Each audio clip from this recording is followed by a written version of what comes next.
Well, hello all. Thank you so much for joining us here today on this conscious conversation. The purpose of this enterprise, as many of you will know, is that we are all about sparking real and honest conversations to inspire purpose-driven lives. And as a company, it's our mission to spark 5 million conversations over the next 5 years that are genuine and meaningful. So today in this chat, we'd like to welcome renowned businessman Radek Sali to the conversation and open a discussion about mental health for Mental Health Awareness Month and Talktober. So welcome, Radek. Thank you so much for being here. You look well. Thank you very much. Great to be here and excited to talk about the topic we've got today. Yeah, definitely. Well, you're probably going to have to take a deep breath for the first question. I think we live in such a culture where it's so normal to see someone down the street and someone asks you the question, "Hey, how you going?" And it's just that autopilot response of, "I'm great, good, thanks," you know.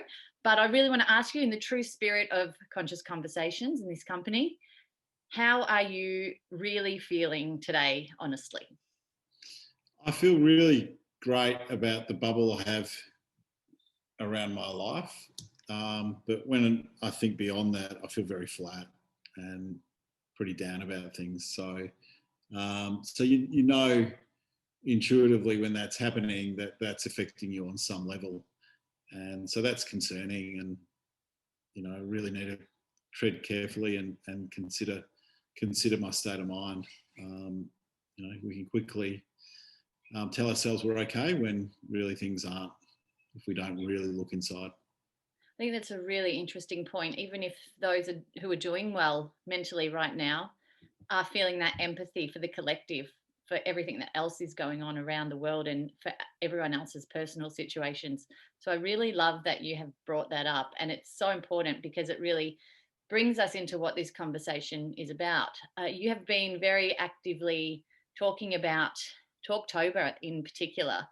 Can you tell us a little bit about that initiative and how you found it? Over what date is it now? It's like the mid-October. So you've been through this process for a little while now.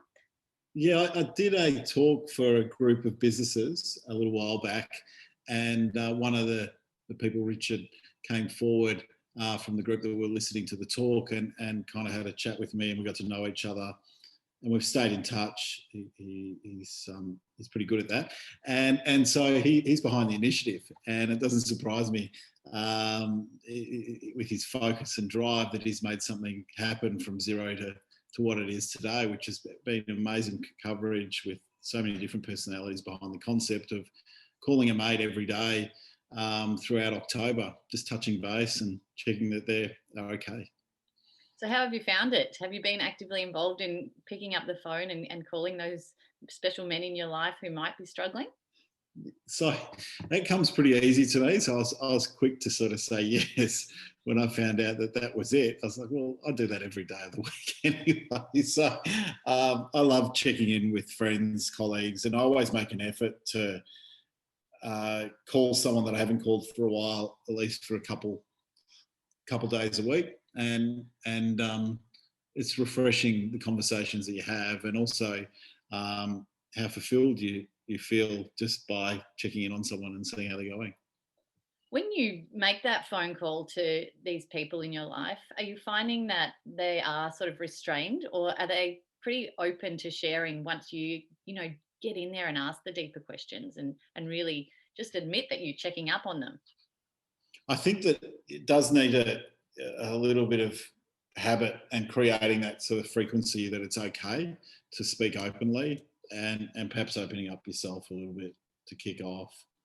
So you guide the conversation, because it can easily fall back into the easy topics that us blokes like falling to, like sport and kind of the politics of what's going on at the moment, all those things that really aren't in your kind of circle of control. And so getting past that small talk, even though a lot of it can be considered big talk for some, getting past that is really, really important. But also recognising that's a really important part of creating a relationship and making people feel safe. I think you hit on something really important there, that you make them feel comfortable by sharing something about how you're feeling at the moment first. And that's the biggest thing that I've found in my own relationships when I'm trying to ask people to open up and share how they're feeling is, you check in, but first you make them feel safe by sharing a bit of perhaps something that's not going so great for you, so they have the safety net of going, okay, well, if they're in that way of thinking, I'd love to step forward too, and perhaps open myself up to this person. So Exactly. yeah, you found that as a great strategy. Yeah, exactly. And I think that even just when you start a conversation, when people say how you're going and someone says good, and if they say it again, maybe that's an entree to, they want to go a bit deeper, they want to know a bit more, and don't just take it as a clumsy hello or whatever. It means actually I want to unpack where you're at, and then take the conversation from there. But being real and being honest is all important. And we've gone past those days where we have to have this front where we're in control and it's the only way we should present ourselves. So yeah, but it is still there, and people do rest on it, and that can hold us back. So we've got to be champions of driving that change. Definitely. Do you think, I want to open the conversation on men further, because do you think as men, and growing up in particular, men are more conditioned to a tougher emotional persona in their lives than females are?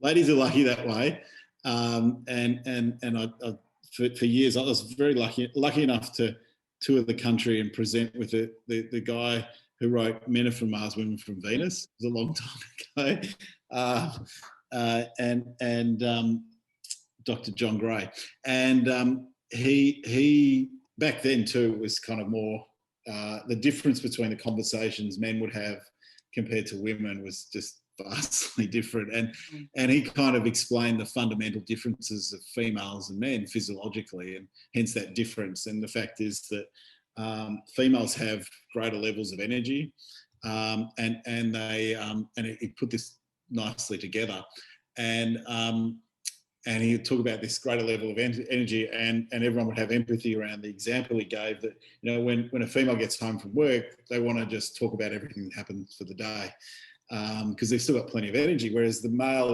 we're really bad at energy. We're good with quick bursts, and then we need to replenish, and then we're back at it again. And so, and then he sort of referred to the female kind of the hormonal stuff that they have challenges with, and so that's got a cycle, and so at various times over a month, the cycle affects the female's personality, whereas every day men are affected. So because of just that, our hormonal cycle is completely different.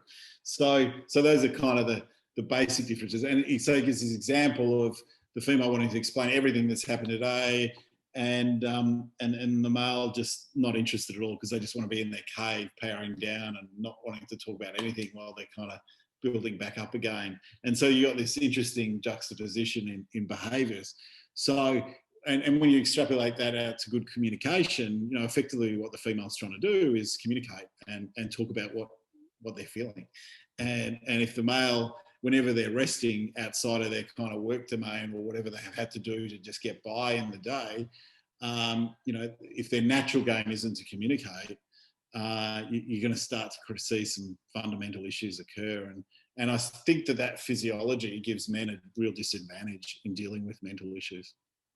It makes me think, because do you think men are conditioned in that way, or it's a natural instinct? Are they conditioned not to show emotion as they're growing up, or is that just something that they're really naturally happy to do? Because obviously we've seen the statistics of mental health are much higher in men, and the suicide rates, like 6 out of 8 suicides are men in Australia. So it just brings me to think that perhaps that strategy isn't working, and that men do need to really just drop those barriers, come out of their caves and share a little bit. I might have a chat to John, Mr. Gray there. John Gray, he's fantastic.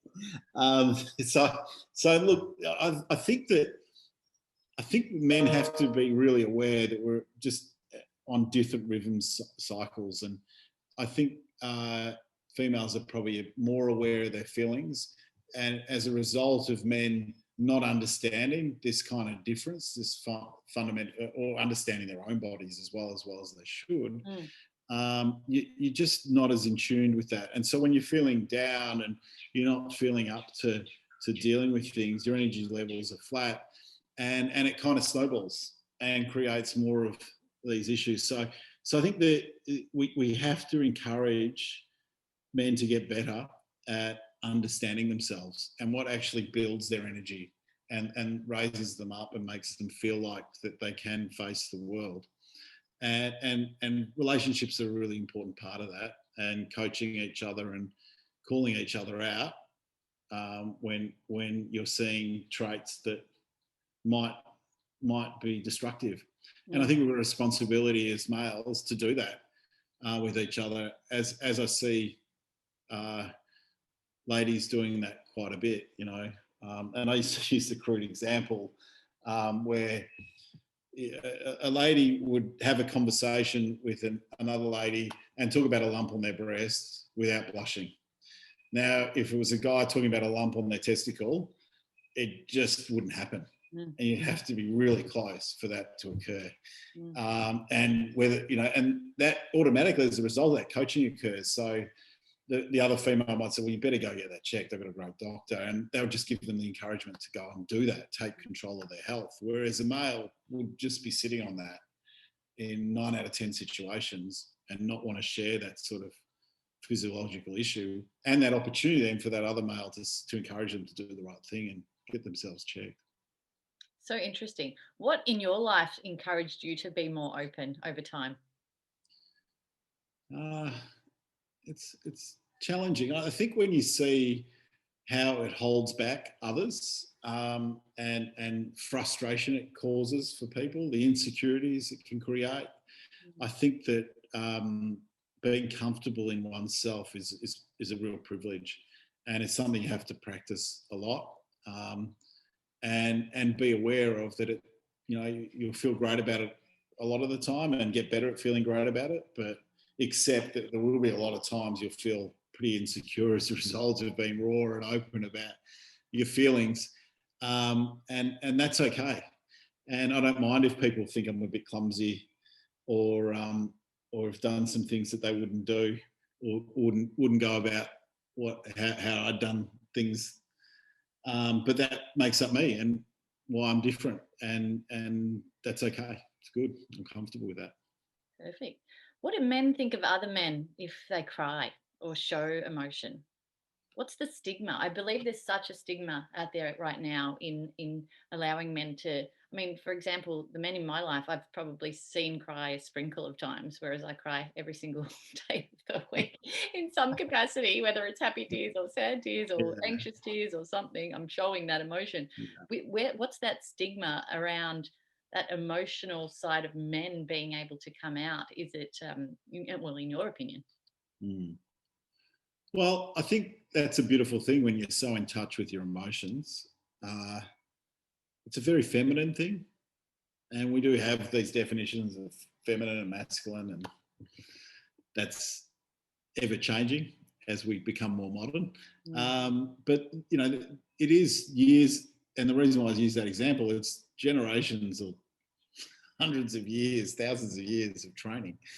And so to nurture this different side that we all know that's healthy, and we should have masculine and feminine qualities, all of us, and find the right balance in what defines us and what we feel truly true to.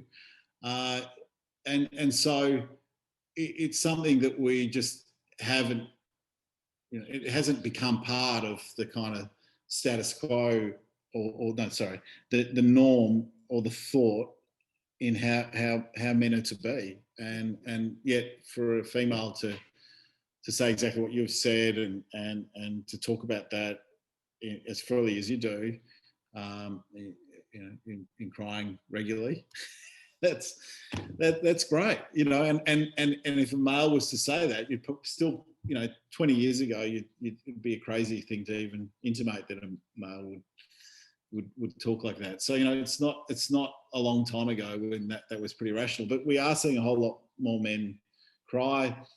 We've gone beyond our handshakes to hugs. Hopefully this pandemic doesn't keep it that way. But we're getting closer, and we're getting better in the way we embrace each other. I've had some, and I note that, in the last sort of 10 years, some people that I would never have thought, when I see them give me a hug instead of a handshake, I go, whoa, they give me a hug. Fantastic. I'm usually the hug guy. And I was lucky enough to, at Swiss, where the managing director, who is my business partner, I took over from back in 2005, he would greet you with a hug and kiss on each cheek. He's Was Lebanese it European? background, French Lebanese. Yep. And he just loved that. And he would do that to our bankers and everyone. It was a beautiful thing. It was disarm them, and whoever you were, you get a big kiss on the cheek. Drop the barriers. Yeah. I'm going to ask you this question. Do you remember the last time you cried? Yeah, it would have been watching a movie. It could have been The Octopus Teacher on Netflix. What about that made you emotional? I just think that kind of man and nature being at one was a beautiful thing to watch. It was. I don't know if much gets made like that, where we bring out the beauty of the relationships that man and nature can have.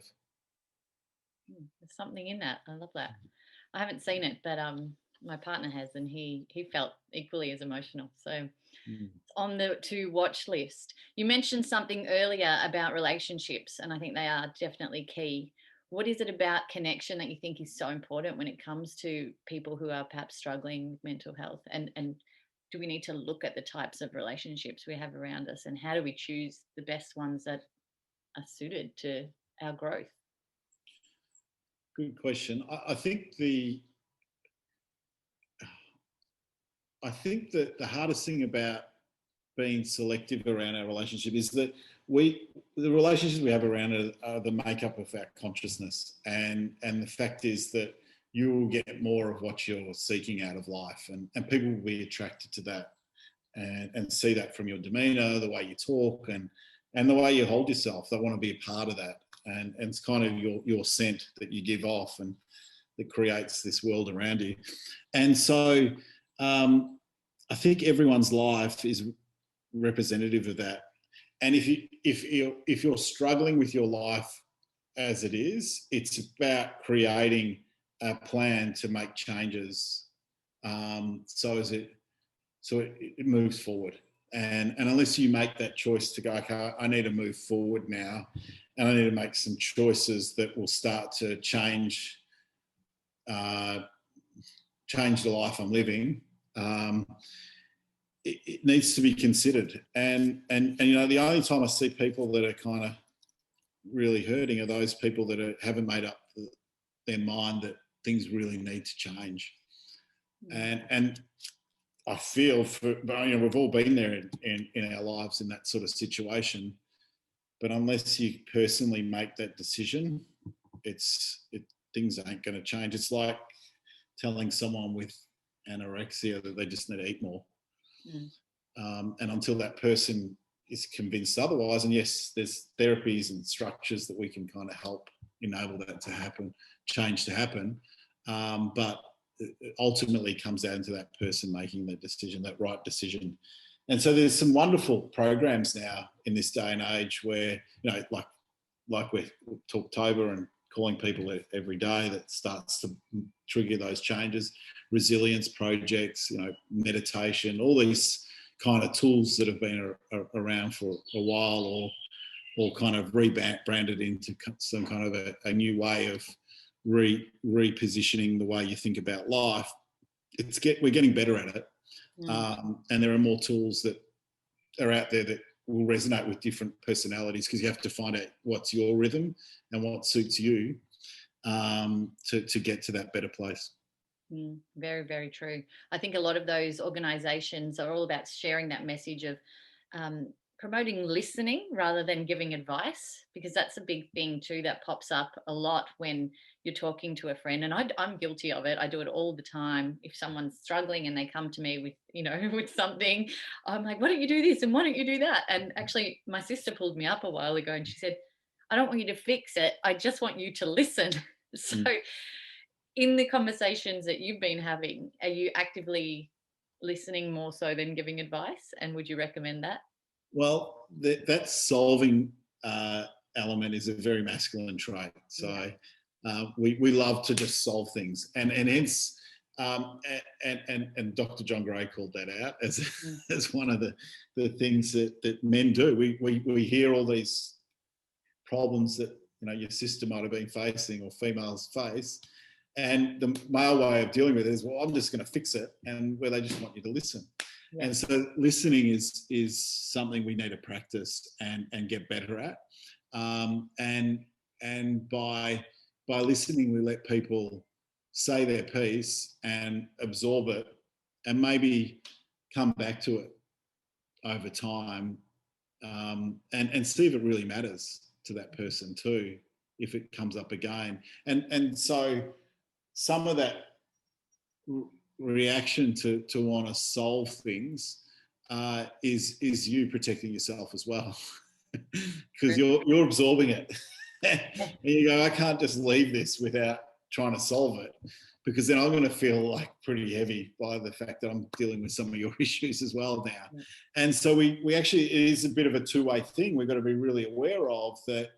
There is a certain point where and we've all got these people in our lives where they just say they listening is really, really important. But the other part is that if you're hearing the same thing over and over again and nothing's changing, that's going to start to affect the other person's mental state too. Yeah. So it's a real balancing act, and we are there to sort of remind each other of that responsibility. That comes back to this coaching thing where it's okay to suggest, but you really, I'd say probably 2 or 3 times, if you hear the same thing again, it's probably time to interject. You're actually doing them a favour, and you might preface that with, well, hang on, this is now the 3rd time that you've really obviously been emotionally spent as a result of this problem that keeps coming up. Maybe we need to think about some strategies to deal with it. Calling them out, I suppose, and holding each other accountable for our actions. I like that. I think as we wrap up this conversation, and I thank you for sharing so much of what your thoughts are around this topic, but I'd love you to just maybe address any guys out there who may be struggling, and you can step into the advice shoes now, I suppose, into what you would say to someone who maybe doesn't have someone to talk to, or is just in their cave and really not coping. That next step, or some type of advice on how to move forward or step out of this a little bit. Every single situation is really different. Find people that will listen, but be prepared to go on a journey of listening in response and creating a relationship, and look for inspiration in life. Look for connection beyond the world the way you see it, through your consciousness. Look at the great levelers in life, like nature, and just connecting with going for a walk in a forest and seeing how that rejuvenates your soul. Practice what goes right in your life rather than the 1% that may go wrong. And we are so critical of that 1% that we just miss everything else that's going so right. And just try doing something really nice for someone else. and make that a habit, and see how much gratitude you get from that. And then just practicing, we all brush our teeth every day. We all have a shower every day. That's basic hygiene. What are we doing? What are you doing for yourself, for your mind, which is the most powerful sense we have, or organ we have? And so practice something that allows your mind to slow down and let go of those negative thoughts, or just park them at least for 10, 15 minutes. So as you can replenish and let that brain be what it, as it came into the world, rather than what the world's created it into. Thank you so much, Radek. It's so important that we have these conversations with men and people like you, so that people understand, men and women and anyone else, that it is okay not to be okay, and people are there to help. And you joining us today as a male is really important, because our team here at Conscious Conversations predominantly attracts 80% females, and we really want to change that, because it's important that we don't leave the men out of these conversations. It's so important. So I really appreciate your time today and everything you've shared with us, and I look forward to seeing all of the joy that comes from this conversation and beyond. Well, if it's 80% ladies, you ladies have got it worked out. I'll tell you what, I want to know more. So thank you for involving me. Thank you so much. Cheers.